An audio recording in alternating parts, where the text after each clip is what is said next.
step by step.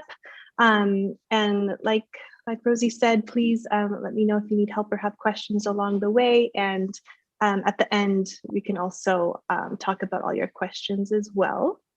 I am a high school art teacher by day. And when I say that, what I want you to hear is nothing you say, do, or ask can possibly shock me. So let her fly. Okay. Here's our painting. I called it Here Comes the Sun, Flower, like the Beatles song. Here comes the sun, flower. We just add that at the end. Okay. So let's get started. With painting, we start from the background and we work our way to the foreground. So we'll be starting with kind of these grays in the back, which of course, if you're not digging the gray, feel free to change it to your taste for sure.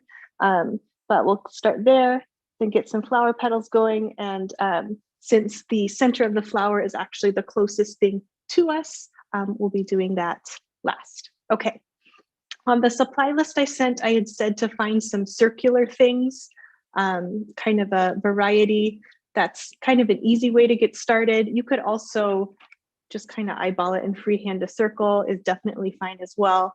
But I'm going to start by just drawing a circle. And my almost gone box of oatmeal cookies is going to be my little circle helper today. So I'm placing it off center. You could, I guess, do it in the middle, but that's a lot of pressure putting it in the middle to be perfectly centered and everything. So I'm purposely going to go off center, but basically in the middle. So just kind of check that the top and bottom, the spacing on the top and bottom is about the same. And I'm just going to draw that in with my pencil. There's my groovy little circle. Get a little closer. There we go. Okay. There's my circle. And I'm just going to leave that for now. And I'm going to get started with painting my background. So again, if you want to trace a circle, that's great. I bet a Cool Whip container would be a good size as well. Maybe a big coffee can lid, or again, freehand a circle, it's fine. Okay, so for my background, I'm gonna start squirting out my colors here. I'm gonna want some white and some black. And that's probably about it, actually. Just some white and some black. And then you'll want a larger brush, probably not huge, but decent sized brush. And then also your cup of water. I like to pick the ugliest cup of water I can find so that I won't be tempted to accidentally drink it. It still might happen, but you know, less likely if it's gross. Okay. So I'm taking my brush and I'll do a quick dunk into my water just so the bristles don't soak up all of the paint and steal it quite as much. And then to mix up my gray, let's see, there we go. I'm going to take a little bit of white into the middle. There we go. And then this black is going to be a super dominant color because it's so much darker than the white, so it's going to try to take over. So I'm just going to scooch a little bit of the black and bring it over. And then I've got a nice medium gray right there. Okay. And then I probably want one more gray as well. Probably one that's maybe a bit lighter. So then off to the side, I'll mix up another one that's a bit lighter. And put some water with it too, so that the paint will just kind of glide on the canvas a little bit easier and won't give me too much trouble. Okay, so we've got a couple different grays and still some black and white left. And as I go through the background, I'm just going to have fun with paint, play with paint. Just try, different ways of getting the paint on there. New grays are going to form on the canvas before your eyes. Just kind of let it happen and see what the paint does. Our goal is to just get kind of a neutral, semi-textured background, and every single one is going to look different, and that's the beauty of this. So here we go. We're going to start over here. Why not? So I'm getting a few little streaks of gray and then dipping back into my white. White is magical. White paint has magical blendy powers. And I am purposely not blending everything together. I'm not letting it mix. So you'll see that my brush strokes, every now and then I go vertical, then horizontal. When I see that it's getting too much of the same color, I will just dip into more paint. So I keep going into the just white.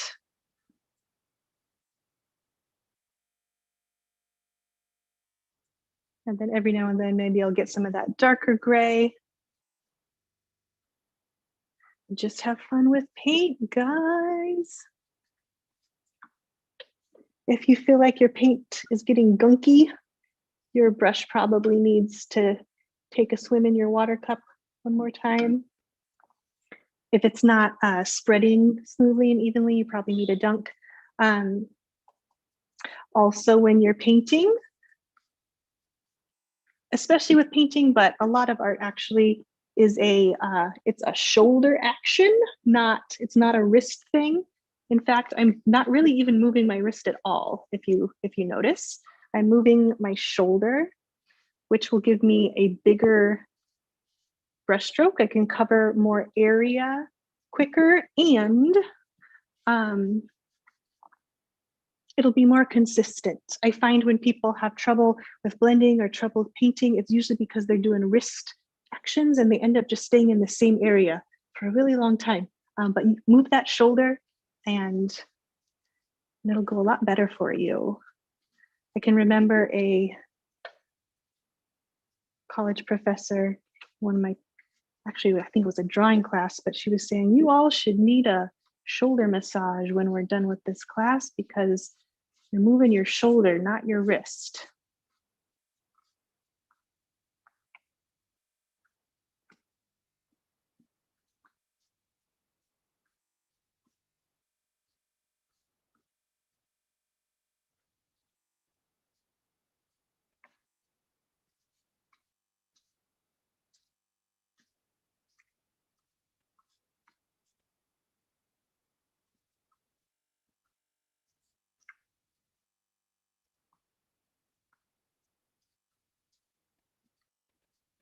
So any place that I'm seeing that the same color is kind of looking like it's just filling in solid, I'll dip into the opposite color.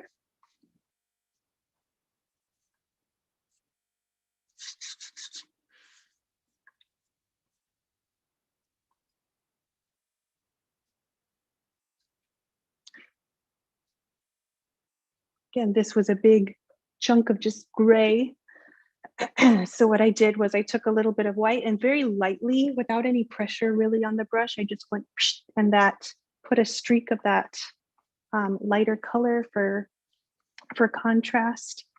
And you'll see that I'm kind of avoiding the circle that we made, my cookie circle.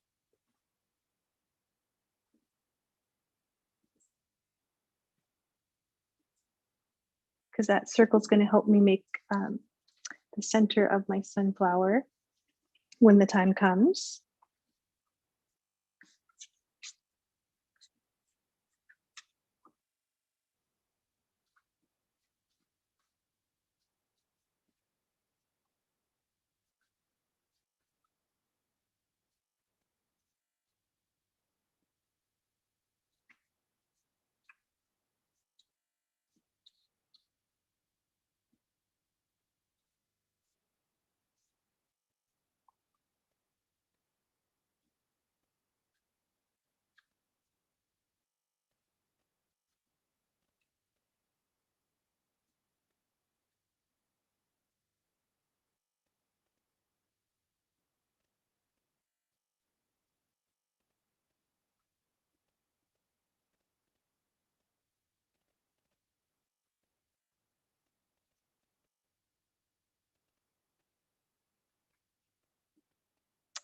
Okay. So we've got our background here. And again, everyone's will look different. I tend to do a lot of, not really an X, it's more like a horizontal and vertical that ends up being almost like a blended checkerboard, I guess. Tends to be the way that I do blendy backgrounds, but there's a lot of different ways you could do that, you know. Think of like a swirling pattern would be nice. Even like a smooth gradient would be really nice. You could even paint it gray. If this isn't working for you, you could paint it gray and then take just a tiny bit of black on your brush and drag it in a consistent direction. It would look kind of like old driftwood. And that could be a really cool background as well. Okay, so our background is covered. At this point, while you have these colors mixed still, you may want to paint the edges of your canvas. That way you can hang it on your wall without a frame and it'll still look nice. As long as you have the canvas that doesn't have the staples showing on the side, which it seems like they've stopped stapling a lot of those on the side, which is nice because you can just paint that edge and hang it right on your wall, which is lovely. Okay. Well, my background is painted, so I am ready for the next thing. I'll pause just a minute to let you get caught up. Cleaning my brush in my ugly paint water jar. Okay.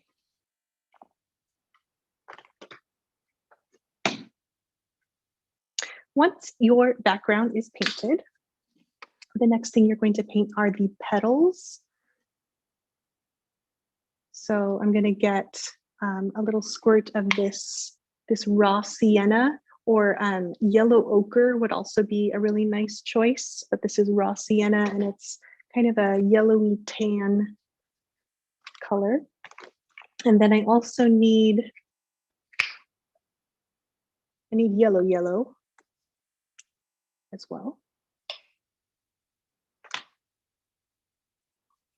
And eventually I am going to need some white for highlights. So if you used up all your white for your background, probably get a little bit more. Okay, and then we're going to select our brush. I'm thinking a pointy brush will probably be easiest for these petals. So I've got my pointy paintbrush, but I mean almost anything will do. The flat ones are nice as well. I use these a lot because they're so versatile.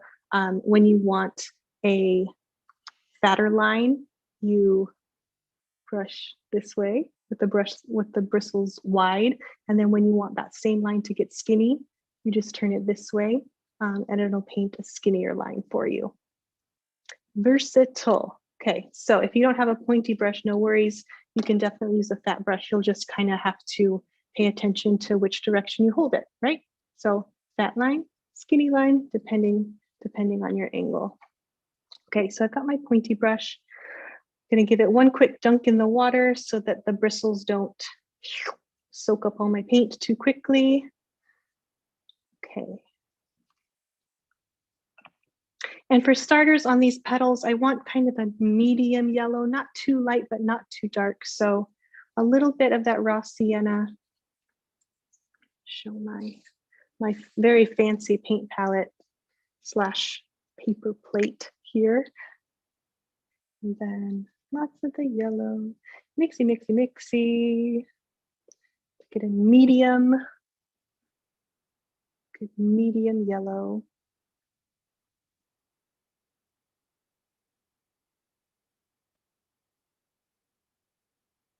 This is making me think of pretzels. Why did my brain go there? I'm like, it looks like mustard. I want a pretzel immediately. Okay. Medium yellow. And then, so let's talk about petals real quick. So petals have radial symmetry, fancy word, but radial symmetry just means that everything starts at a center point and radiates out of that single center point. So that means that the petal that's coming this way is going to point to that center point, and so is this one, and this one, and this one, and this one. So as you're painting those petals, it almost doesn't matter how you paint them as long as the kind of center line matches that center point. Yeah, does that make sense? So these over here are going to point to the center, these will point to the center, and then these. Okay. With that said, another thing about petals is they're all different, and that is just a sigh of relief that they're all different. Even within, on the same flower, no two petals are shaped the same. They're not, they're all different. Even within the same species of flower, they are different. Some of them will be fat, some of them will be skinny, some of them are going to be kind of curvy. They're just all totally unique, which makes them fun to paint. Sometimes I've heard people get really stressed out when they're painting flower petals, and they'll say, oh my gosh, they look different from each other. They're not the same. What do I do? And I say, good, they shouldn't be. If you paint them too perfect and all the same, it's going to look super fake, actually. It is a good thing to have that variety. So this is just a first layer, by the way. And my background was not all the way dry, and that's okay. We're gonna work with it. Some of the white blended into my yellow, but I like it, and I'm gonna keep it. I like that little streak that it added. So again, I'm trying to be mindful not to make them the same. And because I have this pointy brush, trying to use the point of the brush to kind of taper those petals at the end. When you get towards the end, kind of lessen the pressure that you're pushing down with.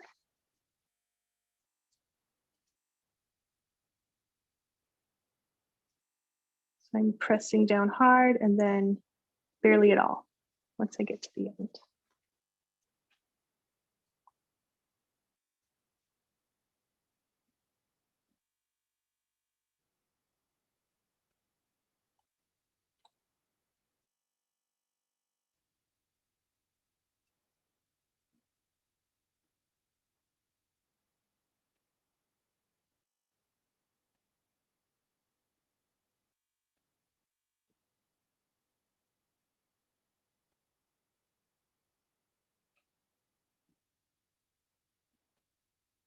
Okay, I want them about the same length, so I might get to the end of the canvas when I get down here.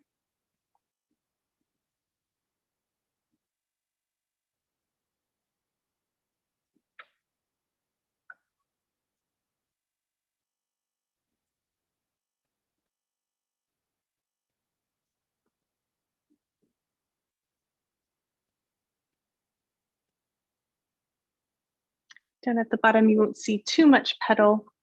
I'm just kind of double checking that all of my petals point to the center for the most part, approximately.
All right, I'm almost all the way around the flower.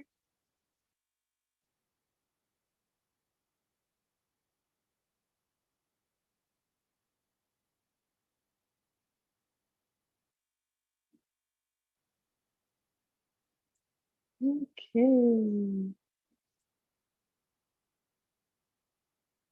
So I'm all the way around. So this was just my first layer. I'm gonna do much more to these little happy little petals.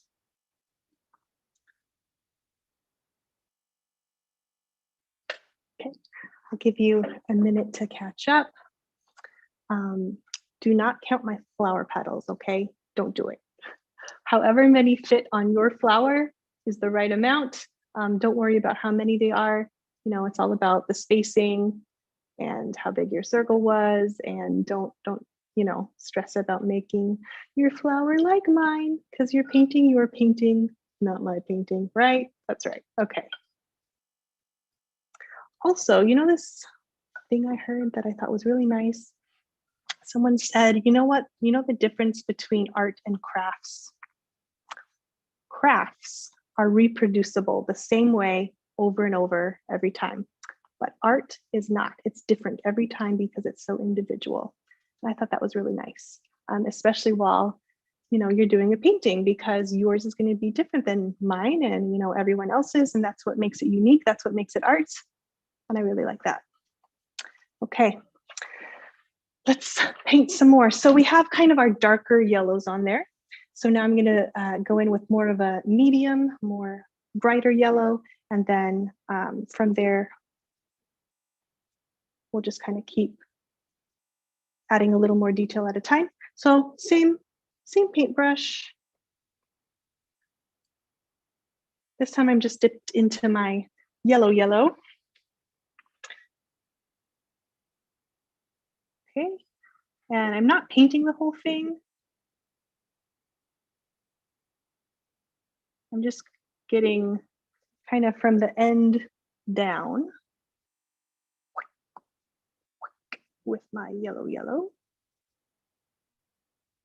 Sound effects do help. Hopefully you're maybe alone and feel free to make sound effects while you paint, especially on those ends. They need that whoosh.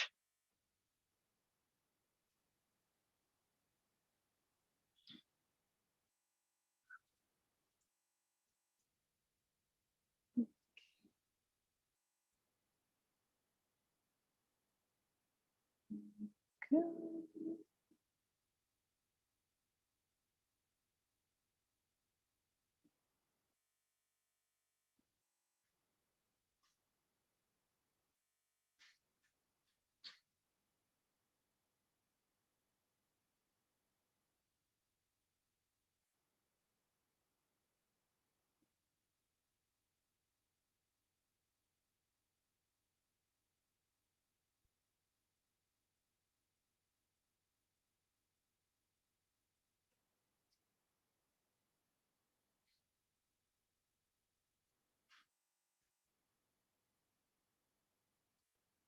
So here I'm doing kind of the opposite of what I was doing before. This time I'm pressing down harder toward the base.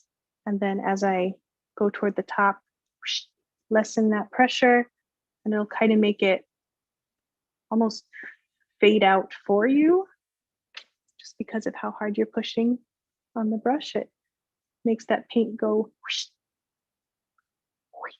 just like that.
Okay. So I have some darker yellow, which we added first, then the medium bright yellow, which we added second. Now I'm ready to do just a little bit of highlighting with a light yellow. So I'm washing my brush. Take a dip in the pool. Okay. Mixy time again. I'm gonna take some white, scoop it off to the side here. When we're mixing colors, we always want to start with our lighter, weaker color first so that the dominant color won't take over. And I'm looking for a light, lemony yellow. That looks pretty good. Yellow, okay.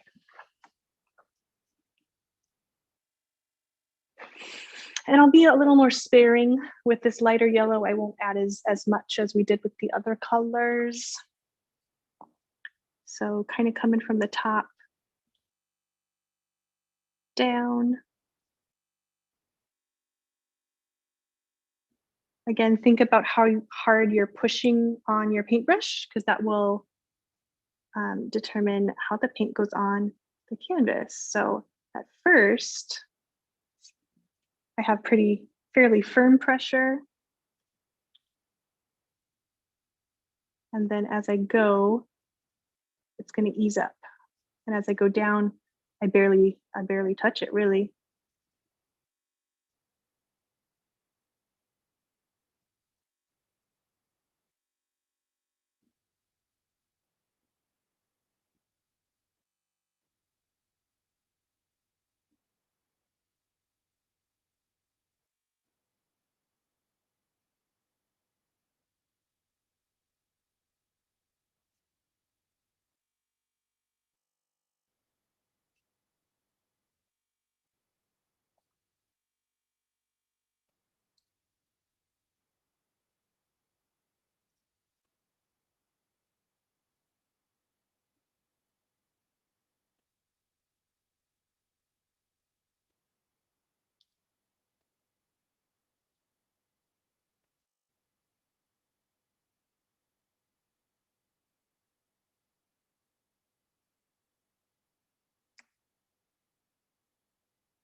Almost all the way around the circle we are.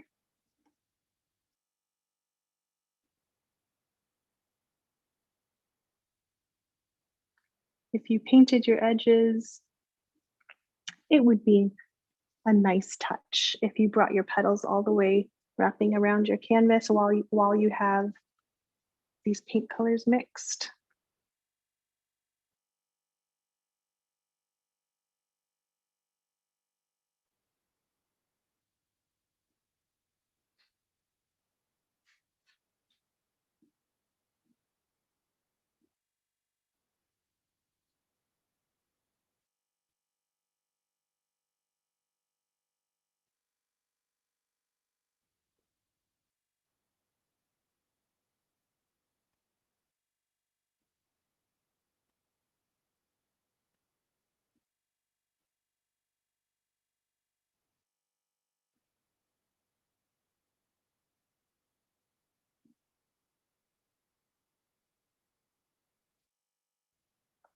Okay, we have petals, friends.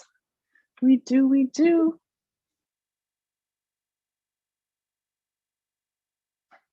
Okay. Once your petals are looking to your liking, we are then ready to move in to the big center of the sunflower. I still have some black left from before,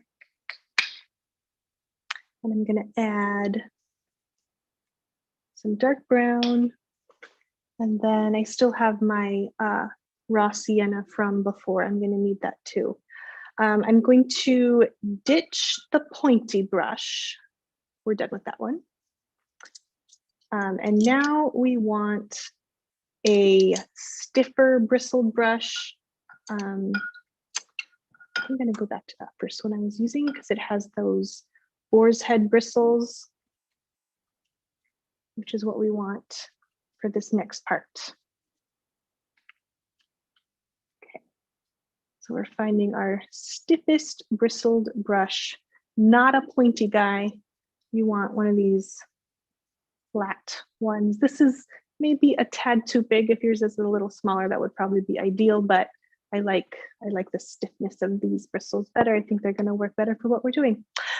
So for the center of our flower, we're going to channel Bob Ross a little bit, because have you ever seen him paint his happy trees? And if you have, you know how he paints leaves or bushes or things that are kind of fuzzy fluffy.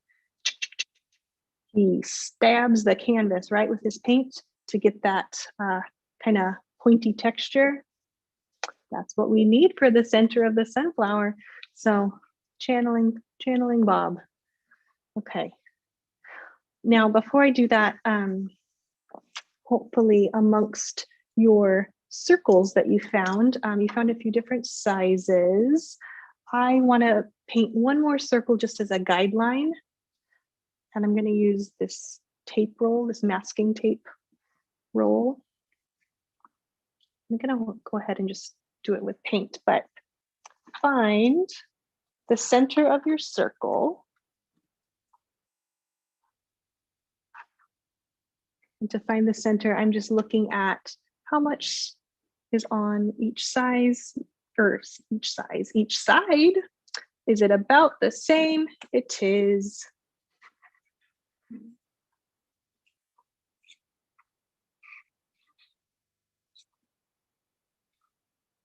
And I'm going to put a circle in a circle. That's just going to help me know where to stop. Okay.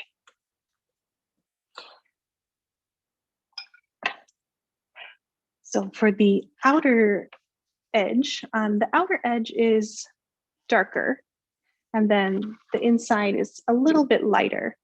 So with my really dark burnt umber chocolatey brown, I'm going to get a pretty good amount on the end of my flat bristly boar's head brush. And channel Bob Ross. Think happy tree thoughts. I guess this is a happy flower.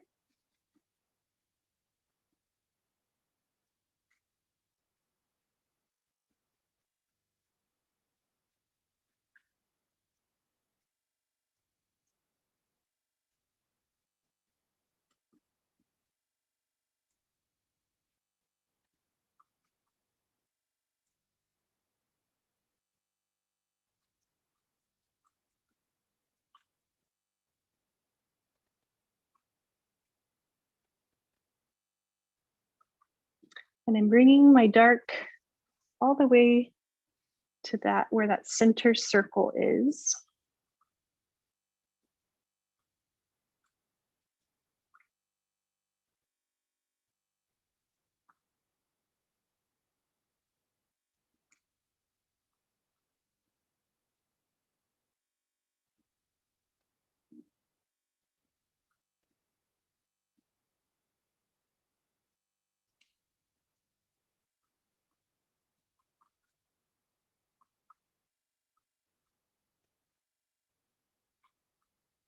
And I'm just filling it in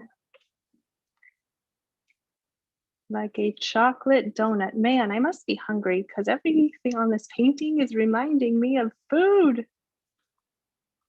A glorious chocolate donut is what we're painting right now. Again, sound effects help. Give it a try.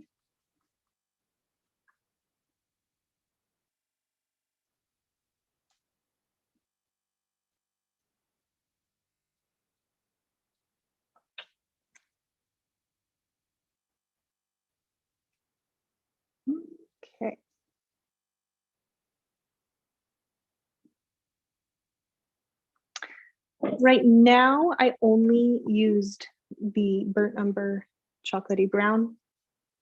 I'm gonna also get some other colors in there.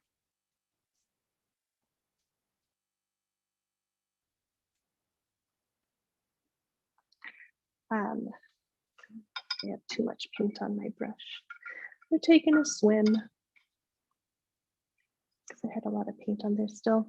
Okay, took a swim, blotting off the excess water. Now I'll get some of that raw sienna color.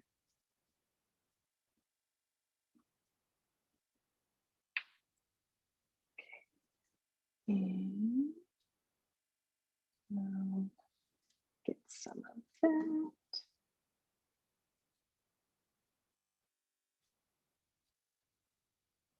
Not too much, but just kind of the outer ring with that raw sienna with the same Bob Ross stabby technique. That's what he should have called it. Okay.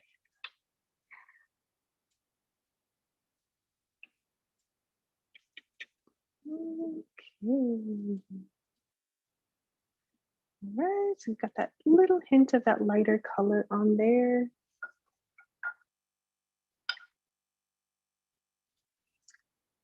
Can do the middle.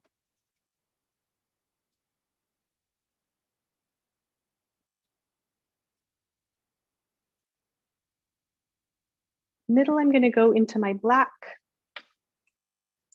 and do the same Bob Ross stabby technique.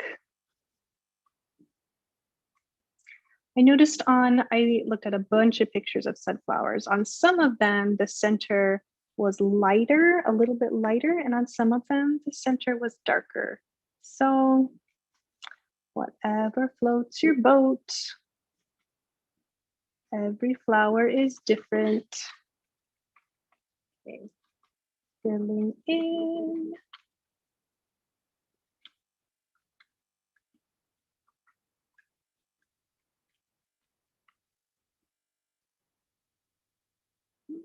Okay. Then I'm gonna wash my brush.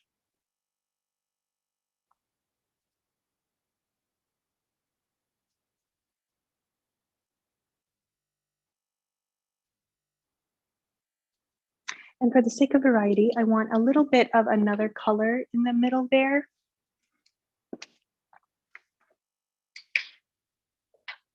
One option would be green if you're going for a really more realistic sunflower. Green would be a good option to do in the center there, but I don't really want mine to be realistic. I'm going for the unexpected color style sunflower, so I'm going to use blue because art, right? Because why not? Okay, so with my blue,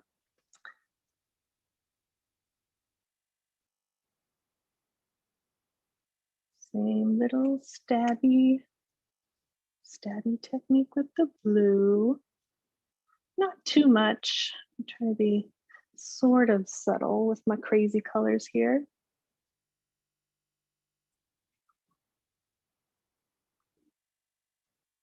Okay.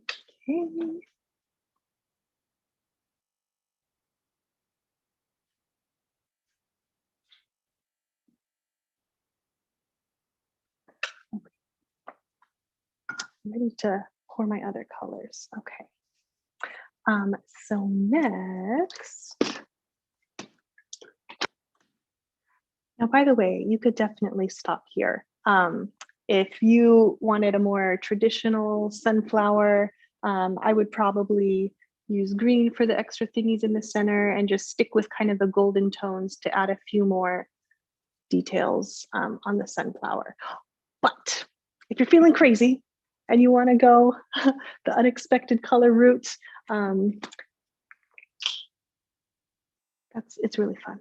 I recommend it. Okay. I'm getting some magenta and I just need little bits. I want some magenta. I want a little bit of red. Where do I want to put it? right there, yeah. And I have my blue already.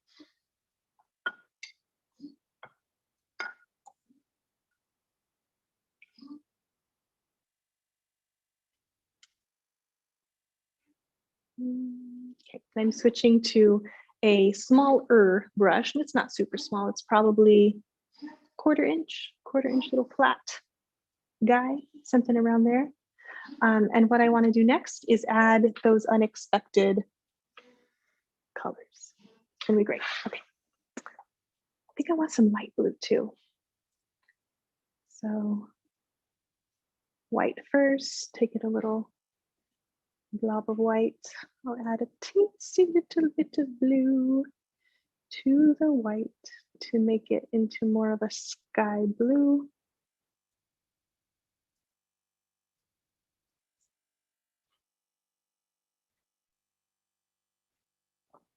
And I'm just going to put a few little hints of that.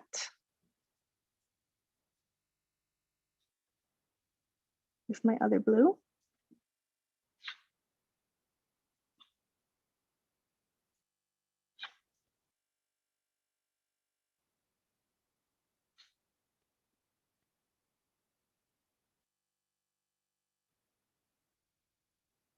Is this step scary? It just occurred to me, this step might be scary to some, to use the wrong color. Oh, the wrong color. My daughter taught me that painting or coloring or drawing with the wrong color is so much more fun than painting it the right way. I've colored me some mean rainbow colored coloring books when she was younger.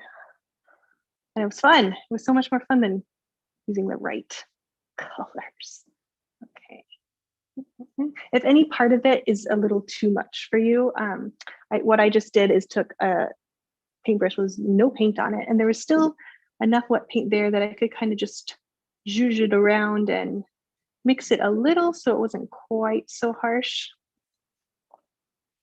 Okay. What's next? How about some purple? That would be fun. So I need my blue, a little of my magenta,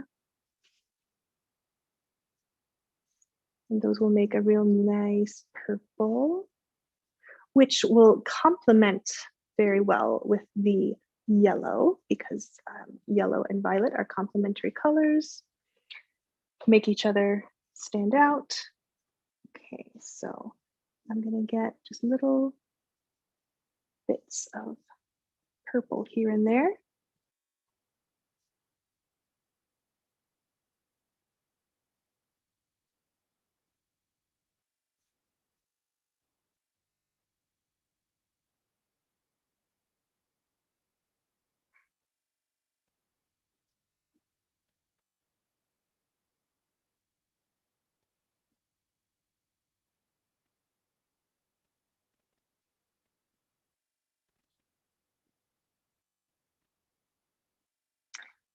Jesse, why are you holding your brush that way? Let me tell you, what I was just doing is I got just a little bit of paint on my brush and holding it flat because we did the Bob Ross stabby technique with our first layer of paint. It's textured, it's bumpy. So if I get just a little bit of paint and lightly go on top, it's gonna pick up the texture that I already put down. Pretty nice, okay. So I've got purple here and there. Or I should say violet. Violet is the proper term. Did you know that the word purple isn't a real word?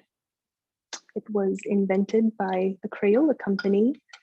They made their first violet colored crayon, but they didn't want to call it violet. So they made up the word purple. Did you know that? And so many people have bought Crayola crayons that it just became the thing it's called, you know? Like tissues aren't tissues, they're Kleenex. Purple, it's a lie. Okay, I want some magenta next, but I don't know, it's so dark, I don't know that it's gonna show up very well. So we're gonna mix it with a little bit of white and make a really yummy pink color. It's yummy. I like it. Okay. And same thing, I'm gonna hold my brush kind of sideways and let it just pick up the texture that's already there.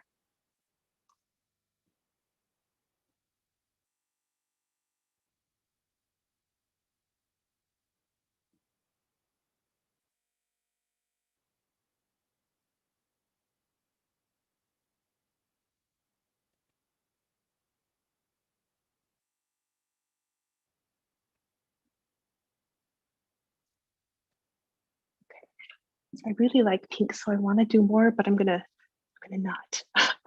I'm going to put some reds into the petals, but I think I want some of this magenta on there too, just a little bit.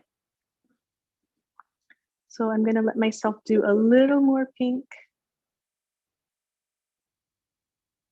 Not everywhere. I'm gonna show restraint a little.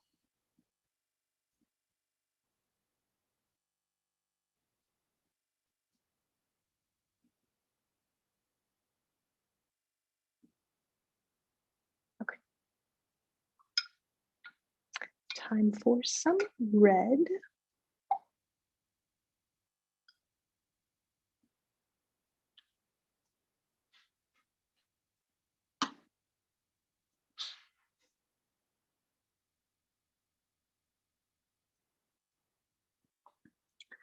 So now that I'm adding the red, I'm going to do it mostly kind of where the petals are, going in a similar direction as we did with the petals.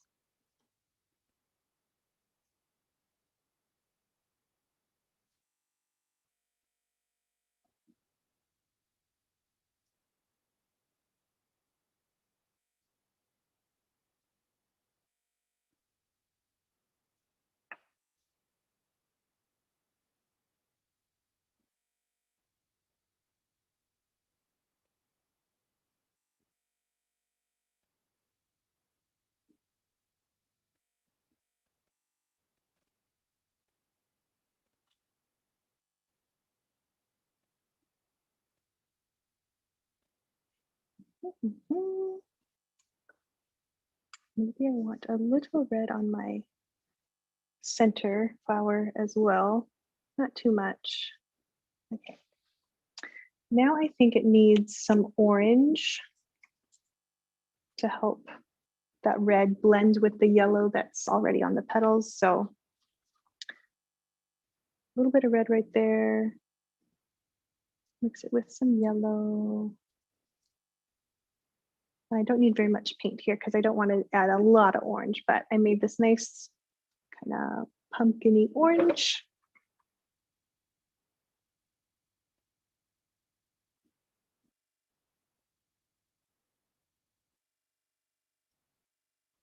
And I just want to do little bits of it where there's red to help my eyes visually blend the yellow into the red.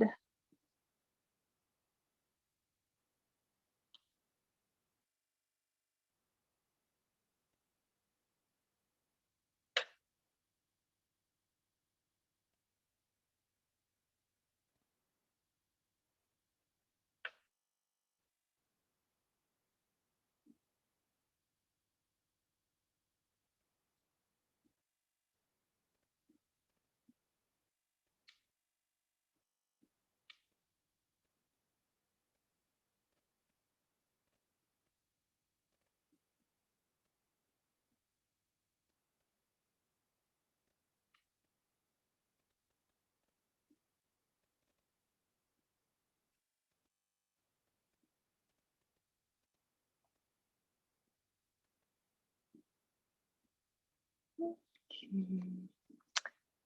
I should probably stop. Okay. Stop doing those. I think I want a little bit of the yellow, like hints of it here and here, just kind of like a highlight, and then mine will probably be good. I'm just looking at it and seeing, where balance is needed, where there's too much of one color to kind of spread things out, and just make those choices based on what you see. Okay. Yellow.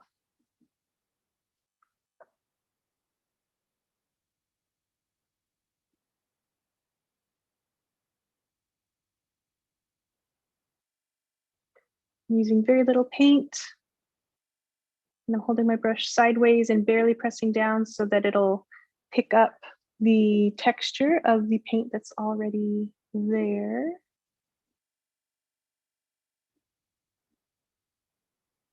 Mhm. Yep, that's what it needed. It just needed a little bit of that light highlight to finish it off.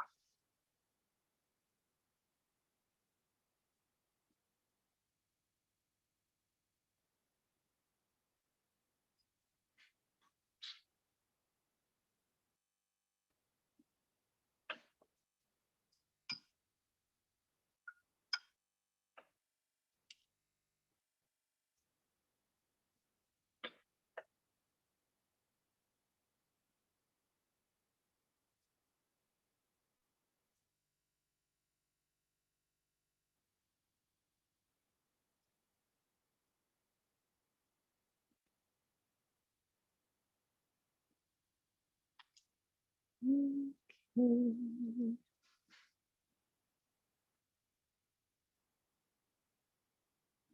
Okay, from here, if you wanted to add any more petals, you definitely could. You could also, I could see someone doing petals that kind of trailed off like they were like falling off the flower. If you wanted to add a few leaves, that could be another variation. I could even see you doing some of these unexpected colors and having those kind of float off. That would be really nice, actually. You should do that. Show me when you're done. Okay, see. Yeah, well, that's pretty much it with time to spare to answer your questions. I hope you'll show me your flower paintings so that I can see them. I'm just going to come on to let everyone on YouTube know that we will stop the stream and then we'll go ahead and open it up for discussion on Zoom. Thank you for joining us, YouTube, and we'll see you next